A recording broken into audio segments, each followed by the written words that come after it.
नमस्कार, मैं संतोष तिवारी। इस समय लोकसभा चुनाव का परिणाम आ गया है और हर जगह पे जिनको जीतना था जीत गए हैं।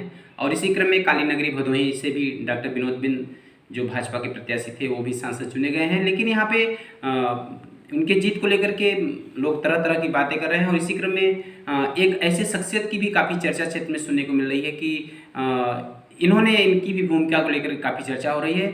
तो उनका नाम कुंवर प्रमोद चंद मौर्य है, जो करीब 87 वर्षों से उनके पूरे परिवार से उनके पिताजी खुद वो समाजवादी विचारधारा या पार्टी से जुड़े रहे, लेकिन अचानक कुछ मनमुटाव होने की वजह से किन्हीं वजहों से कुंवर प्रमोद चंद जी ने सपा को तिलांजलि दे करके फिर एक नई चुनौती के साथ भाजपा के साथ आया। और वास्तव में भाजपा के साथ आना कहीं न कहीं यह एक बड़ा मैसेज हुआ। और ख़ास करके जो भदोही लोकसभा क्षेत्र के मौर्य बिरादरी के लोग रहे, उनका इन्होंने वोट अपने पक्ष में करने में अहम भूमिका निभाई और शायद उससे भदोही में भाजपा को अच्छी जीत भी मिली। तो आज हमारे साथ कुंवर प्रमोद चंद मौर्य जी हैं, हम उनसे ही पूछेंगे कि क्या कहेंगे जीत को लेकर के। जी, सर्वप्रथम जीत के लिए हम जनपद भदोही और लोकसभा क्षेत्र भदोही के सभी पूज्य देवतुल्य मतदाताओं को मैं प्रणाम करता हूँ, नमन करता हूँ, जिन्होंने श्रद्धेय मोदी जी के नेतृत्व में हैट्रिक लगाने के लिए भारतीय जनता पार्टी की तीसरी बार लगातार सरकार बनाने के लिए, मोदी साहब को देश का प्रधानमंत्री बनाने के लिए और भारतीय जनता पार्टी को तीसरी बार लगातार भदोही लोकसभा से जीत दिलाने के लिए जिन्होंने अपना योगदान दिया, उनको मैं दिल के गहराइयों से हार्दिक स्वागत, वंदन और आभार प्रकट करता हूँ। जहाँ तक आपने कहा तो 87 साल से इस परिवार का समाजवाद से गहरा संबंध था, बल्कि समाजवाद के नींव को रखने वाले हमारे स्वर्गीय पिताजी थे और लगातार समाजवाद के जड़ में पोषक तत्व डालने का काम किए। लेकिन हमारे पूर्ववर्ती राष्ट्रीय अध्यक्ष श्री अखिलेश जी का जो घमंड था, उस घमंड और उनके अपमानजनक व्यवहार और शब्द की वजह से हमें समाजवादी पार्टी मर्माहत होकर के छोड़ना पड़ा। और उन्होंने हमें चुनौती दिया कि जा करके आप हरा देना। लगातार 4-5 बार उनके रिपीट करने के बाद मैंने कहा ठीक है, हम आपकी चुनौती को स्वीकार करते हैं। चूँकि एक निष्ठावान कार्यकर्ता हैं, निष्ठावान परिवार से हैं, निष्ठावान जिसके साथ रहते हैं उसके साथ छल प्रपंच करने का मेरे ब्लड में नहीं है, जो मेरा एक मूल जो है चरित्र है। निष्ठावान कार्यकर्ता होने के नाते पार्टी में रह करके पार्टी को हम नहीं हरा सकते थे।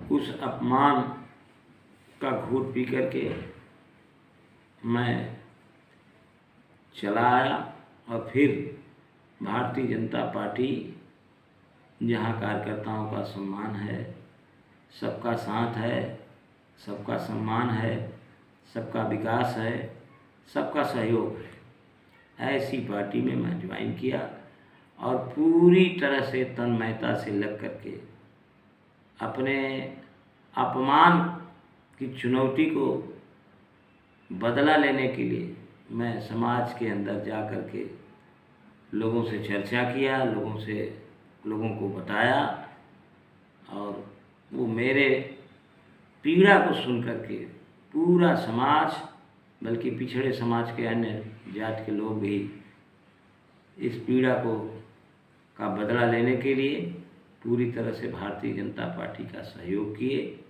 और 15-20 दिन का जो अथक परिश्रम था, 20 दिन का, वो आज रंग ले आया। इसके लिए मैं, जिन्होंने मेरे पीड़ा को समझा, अपने नेता के अपमान को समझ करके भारतीय जनता पार्टी को जिताने का काम किया, मैं उन्हें कोटि कोटि नमन करता हूँ। ऐसे तमाम अपने जो स्वतंत्रता संग्राम सेनानी को हमेशा प्यार देते हैं, स्नेह देते हैं, आशीर्वाद देते हैं और आशीर्वाद दे करके दिखा दिया कि इस परिवार को मानने वाले हम लोग हैं।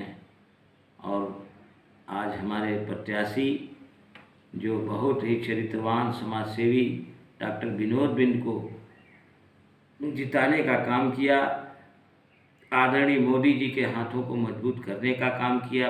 प्रत्याशी डॉक्टर विनोद बिंद जो एक बड़े डॉक्टर हैं, समाजसेवी भी हैं, मृदुभाषी हैं, व्यवहारशील हैं, को जिताने का काम किए। ये हमारे लिए बहुत बड़े गौरव का विषय है। हम अपने परम सम्मानित मतदाता साथियों, कार्यकर्ता साथियों और जो हमारे दिल से आशीर्वाद देने वाले लोग हैं, मैं उनको बहुत बहुत धन्यवाद, बधाई और आभार प्रकट करता हूँ। आपके आ जाने से कहीं न कहीं सपा को नुकसान हुआ है और भाजपा हैट्रिक लगाने में सफल हुई है। तो क्या सपा के लोग ये सोचते होंगे कि काश कुँवर प्रमोद चंद जी हमारे साथ होते और आज सपा की जो दुर्गति हुई हैट्रिक लगा भाजपा का, ऐसा ना होता। इसके बारे में क्या कहेंगे? आप लोग तो खुद ही समाज में घूम रहे हैं और चूँकि पत्रकारिता जगत से जुड़े हैं और क्षेत्र के हैं, तो हमसे ज़्यादा इस बारे में आप लोग जानते होंगे कि लोगों में जब रिजल्ट आया तब अवश्य समझ में आ गया कि स्वतंत्रता संग्राम सेनानी परिवार का क्या महत्व है, क्या योगदान है। और जब आदमी नहीं रहता है तभी उसके बारे में, उसके उपयोगिता के विषय में लोगों को समझ में आता है। तो निश्चित ही विरोधी पार्टी के लोग और विरोधी पार्टी के धृतराष्ट्र राष्ट्रीय अध्यक्ष इस जो भदोही का रिजल्ट आया है, इससे निश्चित उनको समझ में आना चाहिए कि हमने क्या कमी किया और क्या नहीं किया, क्या व्यवहार किया। ऐसे परिवार को जो 87 वर्षों से समाजवाद के नींव को रखने का काम किया और उस नींव को किला के रूप में स्थापित किया और उस किला का इतना बड़ा अपमान कि आज वो समाजवादी रूपी किला ढह करके भाजपा के तरफ खड़ा हुआ, तो उसका मतलब आप समझ सकते हैं कि अगर हम निकल जाएं तो निश्चित 10 ज़िले 15 ज़िले पर असर उसका पड़ेगा। और आने वाले दिनों में पार्टी हमें जिस तरीके से उत्तरदायित्व सौंपेगी, हम लग करके भारतीय जनता पार्टी को उसी जितना वो पार्टी ने जितना हमें उत्तरदायित्व देगी, उससे ज़्यादा काम करके हम पार्टी के हित में लोगों को जोड़ने का काम करेंगे। जिस तरह भाजपा की जीत की हैट्रिक लगी है, उसी तरह सपा की हार की हैट्रिक लगी हुई है। तो जो इस बार सपा हारी है, हालाँकि इसके 2 चुनाव में आप सपा के साथ रहा करते थे, लेकिन इस बार आप सपा से विरत होकर के भाजपा के साथ हैं। तो यहाँ पे ऐसी कौन-सी चीज़ें आपने समझ पाई कि वास्तव में इन वजहों से सपा को हार का सामना करना पड़ा भदोही में? सपा के मुखिया और उनके कार्यकर्ताओं में आप देखे होंगे कि अपार घमंड है और जहाँ घमंड हो जाता है वहाँ नाश होना तय है। इसलिए अब कुछ सीटें निकल गई हैं गठजोड़ में, तो देखिए सपाइयों में किस तरह से घमंड व्याप्त हो गया है और घमंड को हमेशा नाश करने का भगवान ने काम किया है। तो आने वाले विधानसभा या जो भी चुनाव होगा, आप देखिएगा कि सपा की स्थिति गर्त में जाने का काम करेगी। जो इंडी टीम है वो दावा कर रहे हैं कि हमारी सरकार बन रही है और इधर जो एनडीए ग्रुप है वो भी दावा कर रहा है कि हमारी सरकार बन रही है। तो आपको क्या लगता है कि एनडीए ग्रुप सरकार बनाएगी या इंडी गठबंधन सरकार बना रही है? एनडीए का पूरी तरह से बहुमत प्राप्त है, तो बहुमत जिसके पास है उसी के तो सरकार बनेगी। इंडिया कहाँ से सरकार बनाएगी, कहाँ से बहुमत ले आएंगे? लोकतांत्रिक देश है, जिसका बहुमत रहेगा वही ना सरकार बनाएगा। इसलिए सरकार एनडीए की बनने जा रही है, श्रद्धेय मोदी जी के नेतृत्व में। और भदोही की जनता के तरफ से हम उनको बधाई देते हैं अग्रिम कार्यकाल के लिए और उनका आशीर्वाद भदोही के नागरिकों के ऊपर बना रहे, यही मेरी उनसे प्रार्थना विनती है। और सरकार तो भाजपा की तीसरी बार मोदी जी के नेतृत्व में बनने जा रही है और उसमें कोई संशय नहीं है। और हमारे साथ भाजपा के नेता कुंवर प्रमोद चंद जी थे, जिन्होंने अपनी बेबाक राय रखी। उन्होंने साथ में ये भी बड़ी बात कही कि जो सपा की हार हुई उसके घमंड की वजह से सपा की हार हुई है। और इन्होंने एक चीज़ और जोड़ा कि तीसरी बार नरेंद्र मोदी के नेतृत्व में फिर से एनडीए की सरकार बनने जा रही है, इसमें कोई दो राय नहीं है।